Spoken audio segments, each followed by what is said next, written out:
Sveiki, bičiuliai. Tai kaip įprasta noriu pasidalinti su jumis, į ką atkreipti dėmesį jau prasidėjusią savaitę. Kol kas neturiu gerų naujienų, tai dovanokit, planetos dar randasi nepalankiuose padėtyse. Ir aišku, kad aš turiu omeny nepalankios dienos ir panašiai, tai visą primenu, kad sakau tai, kad tokie kaip pagrindiniai yra mūsų veiksmai gyvenime, ten santuoka, vaikų pradėjimas, ten statybos, galbūt namo ar kažkokių tai svarbių darbų, ten verslo pradžia ir panašiai. Ir kol nepalankus laikas, ten nerekomenduojama kažką tai tokio pradėti, o ir kol kas dabar toks laikas kaip tik yra. Ir senovės vedų raštuose irgi teigiama, kad šis mūsų materialus pasaulis, kuriame mes gyvename, jisai vadinasi Dukha Lam, kas reiškia čia daug visokios, tai yra kančios, išbandymų, visokių tai nesėkmių ir liūdės, ir iš tikrųjų mes to irgi daug matom.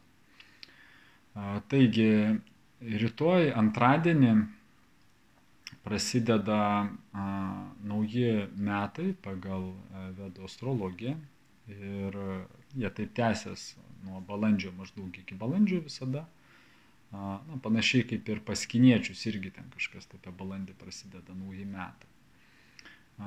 Tie metai nauji, jie vadinasi Krotkhi arba Krotha ir išvertus iš senovės sanskrito kalbos tai reiškia pyktis, irzlumas, agresija, dirglumas, susierzinimas, nesusivaldymas, kontrolė.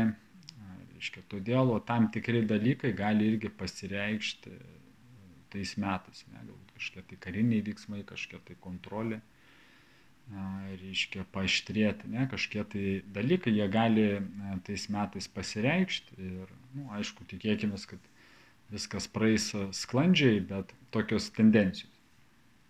Tai ir todėl praktiškai atgaunus ir antradienį ir visą savaitę kažką tai naujo ypatingo pradėti būtų nepalanku. Trečiadienį, ketvirtadienį ir penktadienį aš jau, kaip buvau minėjęs anksčiau, kad susijungė būtent nuo trečiadienio Marso ir Saturno planetos. Ir, reiškia, jos jau yra susijungiusios, bet jos priartėja viena prie kitos. Ir kadangi Marsas susijęs su agresija, su karu, su konfliktais, su gaisrais, mes irgi jau tokius dalykus regim daugiau, mažiau, tai gali irgi kažkokie tai kariniai veiksmai suaktyvėti dėl to, ir ryšim su tuo, kad ir Saulės užtemimas, šį vakarą bus ir, sakykime, visada 3 dienos po jo dar yra ypatingai nepalankios. Tai ir todėl tai bus negatyvi energija. Negatyvi energija, vėlgi nerekomenduojam į kažkokius tai veltis konfliktus tom dienom. Jeigu įmanoma atidėti kažkokias tai operacijas, gydymą kažkokį tai, kažkokias irgi ten, galbūt kai susibūrimo vietos, ypatingai kur kažkokie tai rizikingi veiksmai nederėtų daryti. Ir visokia tai rizika.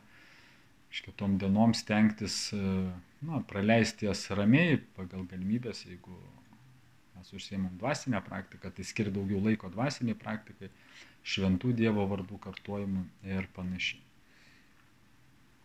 Tai ir tuo pačiu irgi trečiadienį dar vakare ir Merkurijaus planeta, jinai bus nepalankioj padėty, jinai jau, sakykime, buvo čia šokinė, praeitą savaitę, aš jau kaip minėjau, prieš užtemimą, Merkurijus susijęs su elektroniniais visokiais dalykais, ten sutrikimais su bankais, buvo tą jaučiam, dėl to, tokie dalykai gali kartotis, kaip aš minėjau apie Saulės užtemimą, kad 3 dienos iki jo, ir to tendencijos, sakykime, iki sekančių užtemimų, tokie dalykai gali būti, tikėkimės vėl, kad jie ten nebus kažkokie tai rimti. Ir ketvirtadienį Mėnulis bus palankioj padėty, dėl to mums padės irgi susitvarkyti su kažkokiom tai labiau negatyviom emocijom. Reiškia, ten nuo balandžio 11 iki balandžio 11-12 dienom Mėnulis palankioj padėty. Penktadienis gaunasi irgi ten Merkurijus nepalankioj padėty, vėlgi Merkurijus tai yra komunikacija, bendravimas, dėl to kažkiek tai galbūt pykčiai, nesusipratimai, ar ten su artimaisiais, ar apskritai žmonėmis, na, o to irgi reikėtų stengtis vengti, kažkur tai nesivelgti į kažkokius tai konfliktus. Tai va, na ir savaitgalį irgi šeštadienį, sekmadienį, ten Saulė, jinai pereina į Aviną irgi, kaip sakiau, tai simbolizuoja kaip ir naujų metų prasidėjimą pagal vedų astrologiją, reiškia Saulė tai kaip ir palankiau, dėl to planetos jos po truputį juda į palankesnę padėtį, bet kaip sakiau, jau tokia ramesnis laikotarpis jis turėtų, tikėkime, būti, ne, kaip Marsas irgi ten išsiskirs su Saturnu, tai bus balandžio pabaigoje. Tai va, bičiuliai, tokios tendencijos, į ką atkreipti dėmesį, linkiu, kad mums visiems praeitų tas laikas sklandžiai, ramiai, linkiu visiems ramybės, dėkuoju už jūsų dėmesį ir sakau iki pasimatymo kituose video.